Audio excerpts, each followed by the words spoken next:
Cada 15 de septiembre, los mexicanos nos juntamos para recordar y para celebrar nuestra independencia. Pero nuestro país no es el único que conmemora un hecho tan importante. En muchos otros países existe también el día en el que festejan la libertad de su patria. En esos países, los hombres también bailan y cantan y se enorgullecen de su nación. Solemos estar alegres de esos días porque esas personas y nosotros sabemos que si hoy celebramos la libertad, significa que alguna vez no la tuvimos, que alguna vez no fuimos un pueblo independiente. ¿Por qué? Quizás la película de la historia pueda ayudarnos a entender. Si uno mira con atención nuestra película de la historia, descubrirá que hay fenómenos que parecen repetirse. En el siglo pasado, los países europeos, Inglaterra y Francia, comenzaron a invadir territorios del continente africano y los fueron haciendo dependientes de su reino. Los colonizaron. Francia e Inglaterra extendieron así sus dominios a varias partes del mundo. Este fenómeno, conocido a partir de entonces como colonialismo, dejaba bien clara cuál era la relación que se daba entre los pueblos implicados. Un país poderoso invadía territorios extranjeros y los sometía. Pero este fenómeno es muy viejo. A nuestro pueblo le sucedió lo mismo años atrás, con la llegada de los españoles a América. Para los pueblos sometidos, esta situación fue terrible. ¿Puedes imaginar lo que sintió la gente cuando los extranjeros destruyeron sus ciudades y robaron sus tesoros, los esclavizaron y mataron a muchos de los suyos? Esto le sucedió a nuestro pueblo y a muchos otros pueblos del mundo por el afán colonialista de los poderosos países europeos.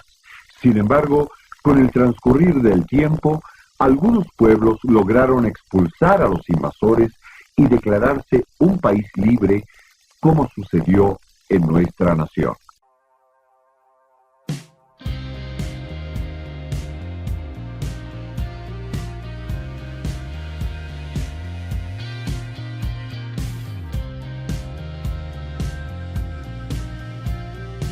Quizás por eso, uno pensaría que la colonización terminó también por esas mismas fechas en todo el mundo.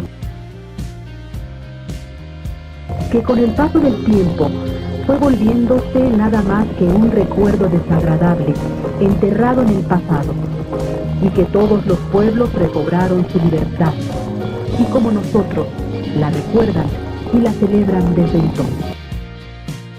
No fue así. En 1945, al término de la Segunda Guerra Mundial, muchos pueblos permanecían sometidos todavía. Con la Segunda Guerra Mundial, el mapa del mundo cambió radicalmente. Esto se debió principalmente a tres causas. 1.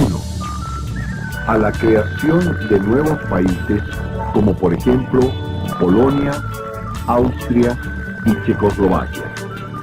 2.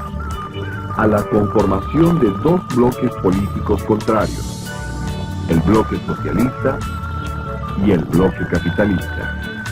Y 3. A la independencia de muchos pueblos de África y Asia que hasta entonces habían seguido sometidos a los países poderosos de Europa. A estos procesos independentistas es a lo que se le conoce como descolonización. Colonización, es decir, dejar de ser colonia. Pero para que estos pueblos lograran la independencia y sus banderas ondearan como símbolos de libertad, debieron suceder antes varios acontecimientos. Entre los acuerdos que dieron fin a la Segunda Guerra Mundial, había uno que ya planteaba el camino a la descolonización del mundo: la autodeterminación de los pueblos, es decir, el derecho de las distintas naciones a gobernarse por sí mismas. La Organización de las Naciones Unidas, que se creó al final de la Segunda Guerra Mundial para mantener la paz en el mundo, adquirió un papel relevante en promover en África y Asia este principio de autodeterminación. Pero lo que parecía ser una acción totalmente humanitaria, en realidad tenía otros intereses. Finalmente habían sido los países victoriosos quienes crearon este organismo y lo manejaban como mejor les parecía. Pero, ¿cuáles eran estos intereses? La larga tradición colonialista europea había mostrado que el sometimiento de otros pueblos no necesariamente significaba prosperidad. A veces, los problemas que les causaban las colonias eran mayores. Someter levantamientos internos de las poblaciones despoteras, defender a las colonias de invasiones de otros países y gastar buena parte de sus riquezas para desarrollar una industria que les permitiera explotar mejor los recursos de los territorios sometidos.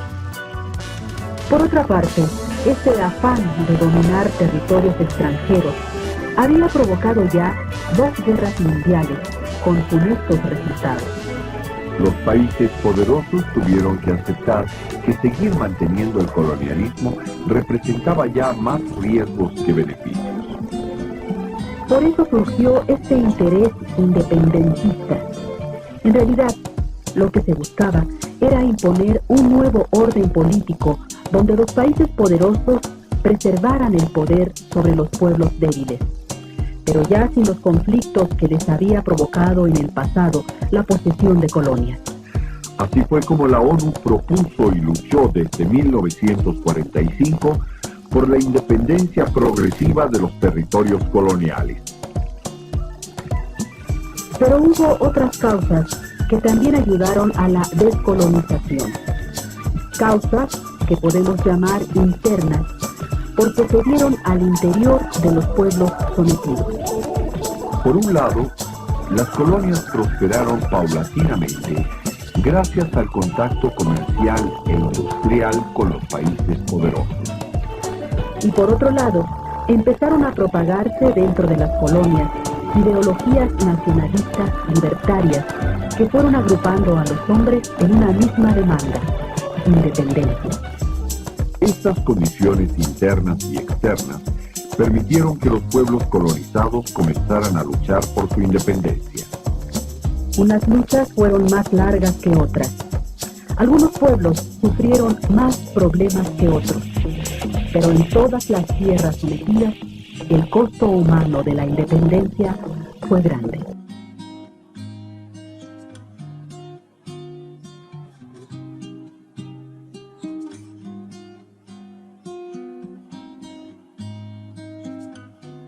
Porque las potencias colonialistas, aún reconociendo los riesgos que significaba para ellos y para el mundo mantener la situación de dependencia, se resistían a abandonar territorios donde habían reinado a veces durante 100, 200, 300 años, territorios estratégicos de una gran riqueza natural y que, riesgos o no, seguían proporcionándoles beneficios. Aún así, el proceso de descolonización ya no tenía marcha atrás. Uno a uno, los pueblos sometidos fueron logrando su independencia. Algunos de los países que lograron su independencia en el continente asiático fueron Vietnam en 1945, Filipinas en 1946 y la India en 1947. Y algunos de los países que lograron su independencia en el continente africano fueron Marruecos en 1956 y Somalia en 1960. Estos pueblos, como muchísimos más que recobraron su libertad después de la Segunda Guerra Mundial, iban a encontrar graves problemas en el futuro para consolidar su vida independiente. Pero por el momento, A los nuevos países les bastaba con ondear una bandera y celebrar su libertad.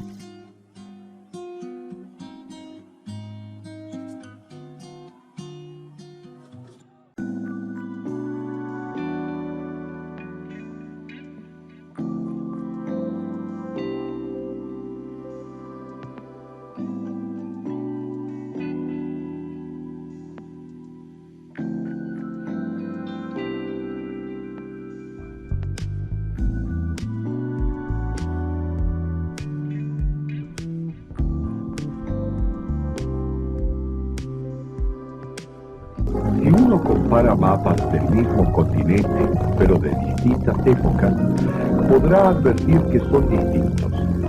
Esto es, los territorios y las fronteras se han movido a lo largo de los años. En el mapa solo se recorren líneas y se cambian los colores. Así, uno podría pensar que la modificación geográfica del mundo es un proceso tan sencillo como rehacer un mapa. Ahora, nosotros sabemos que no es así. Detrás de cada cambio en un mapa han existido conflictos casi siempre violentos, pues una modificación en la división política significa que algunos países han perdido territorio mientras otros lo han ganado. Ahora, nosotros sabemos que hubo un largo proceso histórico entre estas dos imágenes.